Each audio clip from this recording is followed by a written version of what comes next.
Hi, this is Tami Stronach from The Neverending Story. Make sure to check out movieguyspodcast.com. Tonight's episode is brought to you by the Be Real Podcast Network. For more episodes like this, go to BREELnetwork.com. Enjoy the show.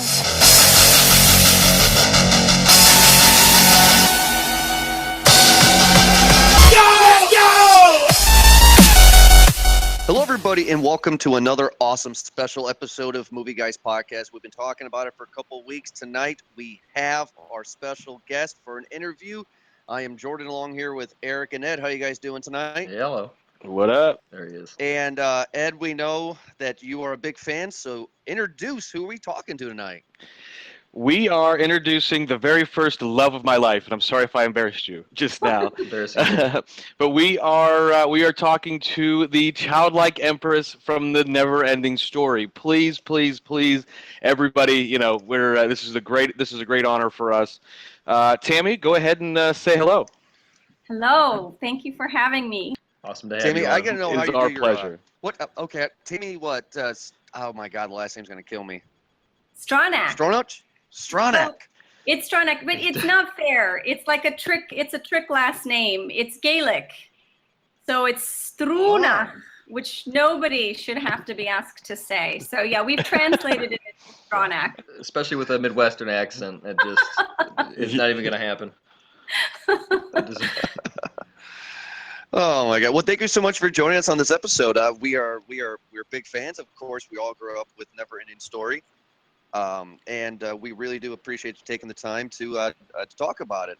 But Eric and Ed, I'm sure you guys have a lot of questions here. So whoever wants to start first, please take it away. I'm interested to see what we have to talk about. Passing the mic automatically, huh? yeah, I know. Well, Tami, I'd like to know a little bit about your background. I've read a couple of things, but I'd like to hear it from you. Tell us sort of where you're from. The life leading up to being the childlike empress, and is honestly as you can, really. Sure. Well, I was born in Iran, in Tehran. My parents were working there as archaeologists, and my father is Scottish, and my mother is Israeli. Oh, wow.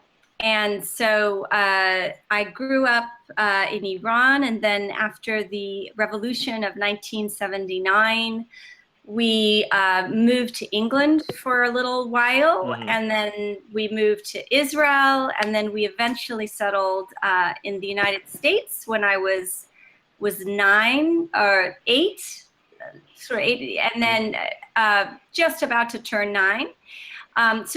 Perhaps you may have noticed that in the Never-Ending Story, my accent was a little bit English. I don't know if anyone... Yes. So, it was sort of one of those transitional accents. I was kind of just trying to figure out what accent I had. I thought it was a princess accent. That just was the overall princess. That's how they talked. But no, it's funny because it produced a sort of mid-Atlantic accent, which is sort of what the actors in the kind of golden era of Hollywood tried to do. It wasn't English and it wasn't American. It was sort of this mid-Atlantic accent, but I literally had it from being flown from this country to that country. Classic. That's kind of a unique accent to have, but gives you a I weird was look. sort of traveling a lot, and I would say that, the arts really became my home because I was living in so many different places that there was something really grounding about always returning to storytelling and returning to creativity and to art making. And wherever you were, almost in whatever country you were, people that were interested in that type of thing kind of had a similar sense of play and fun about them. And I could sort of find my scene and my people despite being kind of uprooted a lot. Well, all right. So it was your influence to get into, you said the arts, but into acting in particular? Yeah. I started, I would say, in dance more. I was dancing a lot, sort of from the age of 4 on. But as soon as I came to the States, I did start taking acting classes and continued with that, and that's where an agent a talent scout who was looking for girls to audition for the Neverending Story saw me. She saw me in an acting class and asked me to come audition. So I definitely wasn't sort of, expecting it, or I didn't have an agent. It was all very sort of surprising and a somewhat happy accident. It just happened fast. You had the look? Is that what it was? Just I definitely didn't have the look. Caught the eye, and it's like, this is what we had the... No, that was a huge problem. I sort of wasn't what Wolfgang had initially pictured at all. So I also went to the audition wearing like jeans and pig makeup because I had been Piglet in a play that morning. Perfect. Wow. Yeah, so I kind of had like pig grease, like pink makeup and like black lines on my face. And his big concern was, is this girl really, what does she look like under that pig makeup? Right. So we had to sort of glamorize me, and I think the casting agent was really helpful because we really didn't know what we were doing. And she told my mother, "Do you mind if I put some makeup on her?" And I think it was really just this one person rooting for me that allowed me to kind of make it to the final gate. Wow. Was it anything that you did that led to the decision? Like, were you actually, did they see you in costume and they saw, yeah, that's it? There were 3 different auditions. The first one was in San Francisco, and that one was sort of, step 1, and then step 2 was in LA, and that one was I went to Macy's and I bought like a big, what I thought was a princess-like dress. It was this like huge fluffy white princess, yeah. And then the final audition was in Germany, and that one was really harrowing because I knew that it was down to me and one other girl. So that by that point I was quite nervous and really wanted it. So so I got lucky and it went my way. Now, Tami, there's been 2 other sequels, and I know that Childlike Empress always needs to be, certainly because you're the first one, but did they ever approach you to do the other 2 sequels afterwards, or was that just they never approached you again, or?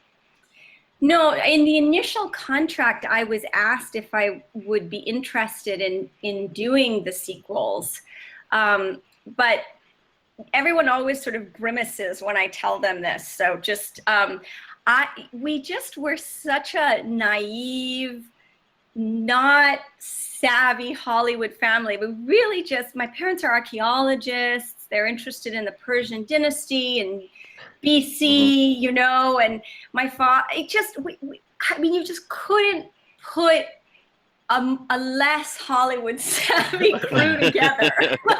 It's something that snowballed a little bit then. It's before reality TV, but it would have been hilarious to just see us in, the who we were and this constellation of people. My mom has a thick Israeli accent. My father has a very polite British accent. And it was really just, my mother was like, well, this should be a little bit of summer fun for you. And the whole notion that we would sign on to sequels was like, no way. Yeah, well, we didn't expect this. We thought this was just going to be a one-time thing. And, we thought, well, it's being filmed in Germany. This is probably going to be this small, strange European film that maybe 6 Swiss people will see. Right. We really hadn't done enough research on who Wolfgang was, or the fact that it was the most expensive film to be made in Germany ever. We really sort of were rather novices in the whole thing. So yes, I was approached to be in the sequels, and the answer was a decisive no. Because they did quite a care, but that's really interesting. They did for a lot. The other, I'm not ashamed to say that I've seen all of them, of course, more than once, and they're great movies. The story is that world is very it's very nice, just fantasy, and the way that they change it up almost every movie though, so it's almost to be expected. Yeah, and also, truthfully, I think by the time the other sequels came out, I was a 17. I mean, I wasn't, it actually, it would have helped me with my paycheck to sign on to the sequels, but I don't actually think that I would have been in them regardless, because I was already firmly in my California teen years. Oh yeah, we can understand why that then. No, a little bit over that. Thank you very much. But there's that age of like of a child in that tween age is so magical and very specific and not something you can fake really. I mean, it would be pretty cool to work out. I mean, that's always been a dream. You as people watching that, just like, oh, that's so cool if I could actually just see kind of this world. And it seemed like those types of movies where they would go all out, build the big set. Is not green screen anything, or it is now. It's authentic. So you got to be kind of partially or play partially in that world. It was that part of it was. I mean, it's like, it really was like a actor kid's dream. You sort of the biggest set you could possibly imagine, the biggest costumes, and as a theater kid, yeah, it was ridiculously awesome. Well, did you see, when you, I mean, I know you were only really in a few very key scenes, but did you see how the animatronics were working for the film, because rewatching the film as an adult and a film critic, it seems almost more realistic than half the CGI stuff you see anymore. They just did a really, really great job. Did you see how did they make it that way, and how did you personally, obviously off camera, interact with some of that? Are you asking if she got to ride Falcor? Is that? That was going to be the next question. Yes. He's in the backyard right now. They last. Luck dragons never age. Keep on going. I have to feed him soon.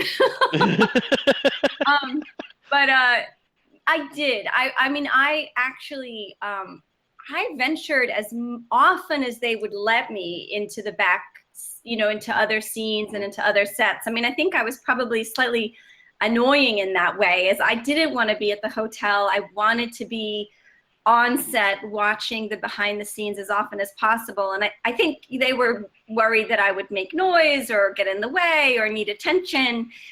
So, there was a limit, but I really did try to wriggle on to the other sets as often as I could. And it was amazing. I mean, each of the sort of characters had multiple people pulling these levers, and it was a real teamwork effort. They would all be sort of sitting side by side, and one person would be responsible for the hands and another person responsible for the nose. And it's gorgeous. I mean, the choreographer in me was always fascinated with just that kind of teamwork and the ability to bring something to life that way. And I think, your point about CGI and puppetry is, I agree with it. I think CGI is amazing, and I think that any kind of dogmatic limitation to one medium being better than the other is always problematic, because it's always in the how. But there is something unique about puppetry, which is that there was a human being behind each of those movements, and that person's musculature and the way they move and the energy of their body is the thing that's animating the puppet. And so it's like, it's a kind of a weird thing to say, but I sort of feel like a little piece of a person's soul went in there and animated this object, and that's what makes it so cool.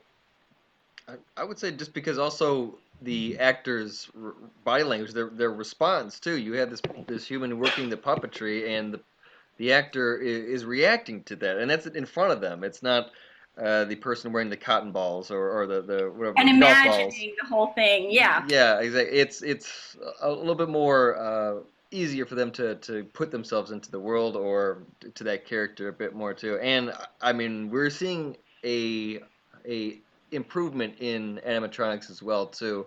What was that? There was a competition show. I don't watch reality often, but there was one, the Jim Henson. Yes, he does. Don't let him lie to you. The Jim Henson. I love the Kardashians. The Jim Henson Puppet Shop one. I think there was one on like Sci-Fi where the competition was they took these puppeteers to come in to work for the Jim Henson studio, and it was that type of elimination where they'd have to make a servo or the eyes that are able to wiggle back and forth, or like these little hand puppets, and use them on a camera test. It was really cool, and to see that this art is still going so strong. So when they made something like the Dark Crystal announcement that's coming up, I'm hoping that we get to see more something like that. I'm also hoping, if I'm not pushing too hard, I'm knocking on some wood here too, that we're gonna keep on maybe with the Never Ending Story remake that I've been, because Hollywood is, as we know, running out of ideas, right, boys? And reboots are a thing. I don't know. Would you come back? Say that again? Would you come back if they ask you to do the remake? Oh my gosh, I would definitely come back, but I can't come back as the childlike empress. The middle-aged empress. You can't. It's not going to work, guys. You can have you. Oh yes, it would. No, but I'm sure you could be Bastion's mom in a ghost form somehow. Now, I would be totally down with that. Anything that kind of a cameo that sort of lovingly nods to the original would be lovely. But cool.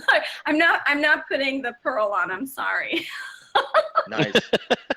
Or the opening courtyard scene is always pretty cool too. That's everyone likes to see those different creatures that's kind of come up asking for the Empress's help, and like totally and sneak a few people in there. Those, I mean, I have to tell you, those creatures in the dressing room with all the fabric and the weird like latex extra faces and stuff, that was really, really fun to watch up close. Super interesting. I got like creative ideas from that one. My favorite one, I think there was like, wasn't there like a Reaper one, I think. Ed, you've seen it recently, right? You can vouch for maybe all the monsters in it. The Easter Isle heads. I saw it a year ago in San Francisco. My husband made me go see it in like a theater because it's weird to just pull out a film you were in. Like it's not normal for you to like, let's watch this tonight. How does your family react to this? It was really fun. He sort of dragged me to it and was like, "It's in the theater. Come on." And it was really fun and stuck in that moment. Well, I have to ask you. I know we've talked a lot about Never Ending Story, and it's obviously one of my favorite and most inspirational movies for me. But you're in something that's coming out next year. Is that right? What is it? It's called. I'm looking here, and it's called Ultra Low. Could you tell us a little bit about that? On the IMDb. Yeah. So I have sort of recently been doing some interviews, mostly to promote my new company, Paper Canoe Company, which is a family entertainment company. But in the wake of doing some of these interviews, I've started getting some scripts in the mail to act again, which has been fun and interesting. And I'm looking at them, and if I find a good script that seems like it's the right fit, I'm definitely interested in doing more acting now that my body is sort of pretty much done with dancing. I have so many herniated discs. I don't think I could herniate anymore. So I'm sort of, it is a phase of moving into some new directions, and I'm still choreographing with my dance company, but I have been doing a lot more stage acting in New York recently. So Ultra Low was one of those scripts that was sent my way, and I really liked it. It's a small independent film, but I thought that it was a really clever script, and it was all about the sort of impossibility of making a film, just how hard it is, and all the millions of things that could go wrong, and the sort of quixotic nature of just being mad enough to be a filmmaker. And it has a lovely twist at the end, and it's very tongue-in-cheek. It has a great sense of humor. So as a producer of art my whole life, and basically I empathized a lot with it. And I was like, I think it's interesting to see the behind the scenes. So I was really happy to be a part of it. And it's a very small little cameo, but it was a kind of fun re-entry into the world of film, and I enjoyed it a lot.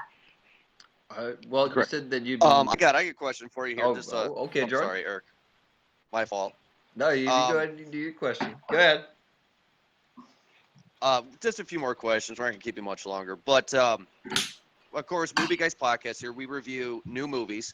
Has there been a new movie that you've seen this year that either you really liked or really disliked that you were excited to go see at all?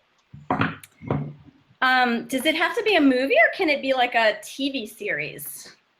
Oh, TV series would be good if too. That's your thing. I think we have to include that in the category now. Okay. I just plugged my computer in so I wouldn't lose you guys. I just inhaled the new Handmaid's Tale on Hulu. Oh, Pretty yeah. dark, but it's totally brilliant. I just, had some really, really bad mornings where I was like barely functional because I just couldn't stop watching the next episode. So that was pretty great. I'm really excited to go see Guardians of the Galaxy 2. I have to find a babysitter because it's so funny. I hope it doesn't disappoint me. I really liked the first one. I like the sense of humor in it a lot. I don't know. We all liked it. You did? Yeah, I heard. yeah. We all like that one. Yeah. That's the next one I'm gonna go see. So. Don't see Transformers because, spoiler alert, you find out that Earth is actually. Oh, here we go. Don't spoil the movie. Jeez. For that franchise. Yeah. Yeah. Go ahead, guys. Sorry with the question. Go So you'd mentioned Paper Canoe Company. Could you Yeah. tell us a little bit more about that, please? I'd be very interested in hearing about it. Sure.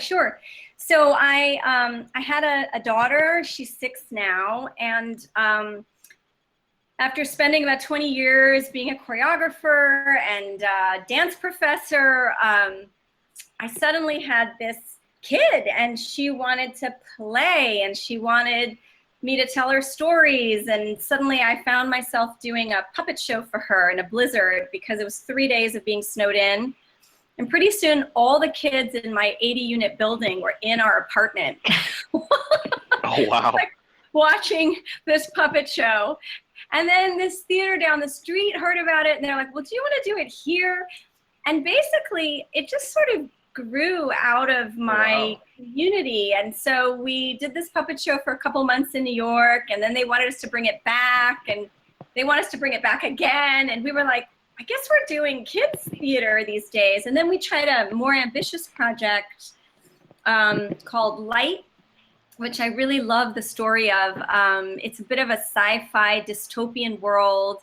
And it felt really, it's different, of course, than the Neverending Story, but it felt the same. It felt similar in that I think sometimes fantasy and whimsy can comment on reality almost more effectively than reality can, because it introduces elements of hope that reality is harder at doing. And yet it can make you look at things because it's so engaging. It sort of asks you to revisit questions you might bat away in your daily life. So Light was a really fun dystopian play, and we're going to turn that into a graphic novel. And as I started making all of these things, I realized that in a way I was coming back to the Neverending Story. I was coming back to family entertainment, to things that I wanted to be much more accessible, and that I wanted to reach, people that were 2 and 102. And so it just opened up a new chapter, and that's really sort of where I'm at right now with my family and with my art, is coming back to these kind of stories that you can enjoy as a family and that have different layers, some for kids, but jokes for the adults that the kids don't really get. And I love Pixar films, and my husband and I have been artists, and we said, why don't we just join this conversation, like join this kind of making.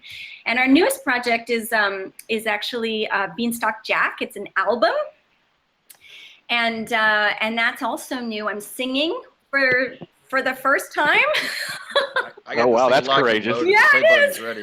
That's awesome. But I kind of feel like you live once, and I did a record when I was 10 in Germany. It was a single called Fairy Queen. So it's funny. It's like all these things that I did as a kid kind of happening again. And Beanstalk Jack is going to be I'm setting up a couple months of shows in New York for us, and we're adding puppetry to that. But it's really mainly a folk rock opera that tells the story of Jack and the Beanstalk. And And so we're kind of venturing into all these different media, and I just shot a music video starring my daughter, who's 6, wow, for one of the songs off of that album. Super fun. It sounds like you just can't escape the spotlight then. Just kind of finds a way to come on back. It's like we need you to come back.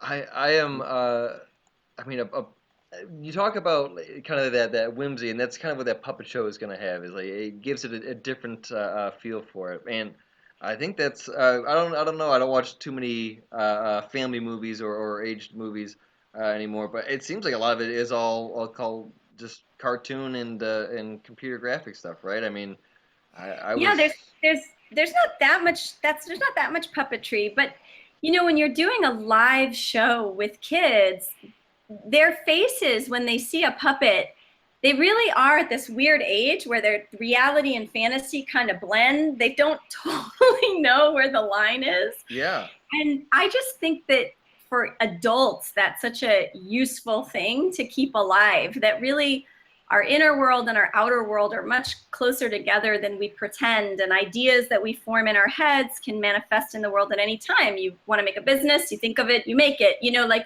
in fact, everything that we've built in the world started out as an idea.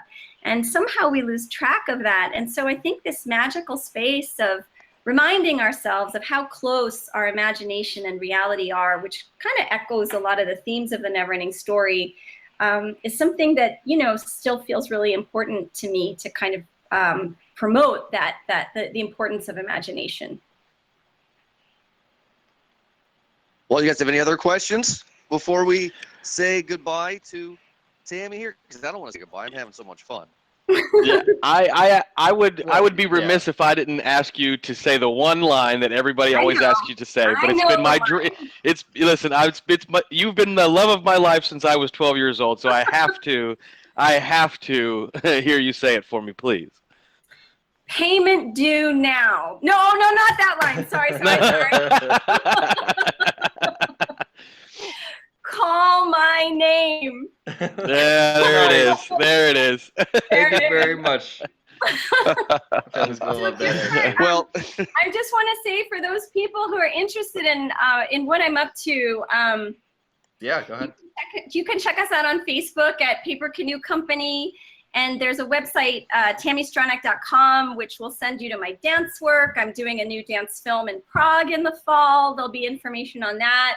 They'll send you to Paper Canoe stuff, and if there are any upcoming films, I'll list it there. And then I'm most often on Twitter at Neverending Tami, and you can also find me on Instagram at TamiStronach _. Awesome. And also, of course, when everybody goes to our website, movieguyspodcast.com, and also our Podbean site, movieguyspodcast.podbean.com. I can't talk tonight.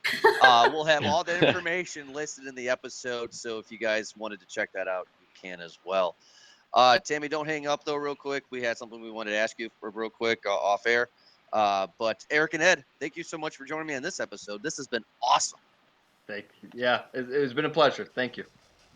Thank you, guys. But thank you so much, guys, and have a good night.